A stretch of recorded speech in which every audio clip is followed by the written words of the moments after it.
पति ब्रह्मचारी सीरियल में जैसा कि आप जानते हैं कि ईसा माता के चौकी में आई हुई थी, लेकिन वह जैसे ही वहाँ पर आती है दाइमा का उनसे ऐसे परिचय होता है कि वह मंदिर से आने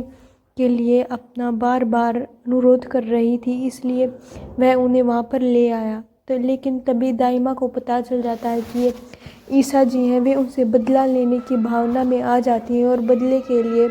वह उनकी साड़ी को उतारने लगती है। लेकिन तभी वहाँ पर सूरज आ जाता है और सूरज को यह देखकर बहुत ही ज़्यादा गुस्सा आ रहा था और सूरज उन्हें माता के सामने से चुनरी लाकर उड़ा देता है। उड़ाने के बाद वह ईसा की दाइमा को भी खरी खोटी सुनाता है और उनसे दाइमा द्वारा की गई गलती से किए माफ़ी भी मांगता है। माफ़ी मांगने के बाद ईसा जी भी अपने कमरे में जाना चाहती थी, इसीलिए वह वहाँ से पेन ड्राइव तो ले ही जाती हैं और साथ ही खुशबू और आरव उन्हें अपने घर के लिए छोड़ने के लिए चले जाते हैं और वह रोती हुई अपने घर तक पहुँच जाती हैं। लेकिन आगे बवाल तब मचता है जब वह घर वापस जाती जाती अपनी पेन ड्राइव साथ ही ले जाती है और यह सब धमाका आगे ऐसे इस तरह होगा कि यह सब बातें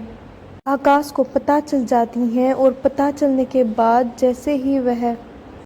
जब आकाश को सारी बात पता चलती है कि ईसा के पास पेन ड्राइव है और वह सारा मामला सॉल्व कर सकती है, तभी वो उन्हें एक कमरे में बंद कर देता है और उसकी चाबी उनकी माँ को दे देता है और वह कहता है कि ईसा जी को तब तक अंदर रखे जब तक सूरज की मीटिंग कंप्लीट नहीं हो जाती। वह चाहता था कि सूरज की सभी के सामने बेइज्जती हो जाए और उसे खरी खोटी सुनाने को मिले और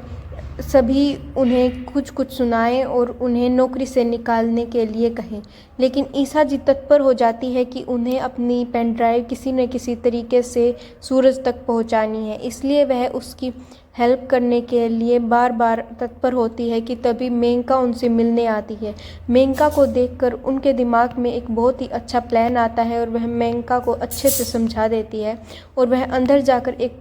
पेपर पे चिट्ठी लिखती है और चिट्ठी लिखने के बाद उस चिट्ठी में अपनी पेन ड्राइव को बांधकर बोल में उसको डालकर उसको मेनका को दे देती है। लेकिन बोल में सब कुछ डालने के बाद वह जैसे ही मेनका को यह सब कुछ दिखाती है और सारा प्लान समझाती है और वह उसे दे देती है कि जल्दी से जल्दी उसको सूरज की तरफ तक पहुंचा दे। लेकिन तभी यह बोल जाकर उनकी माँ की तरफ गिर जाती है और वह बहुत ही ज़्यादा भड़क उठती हैं।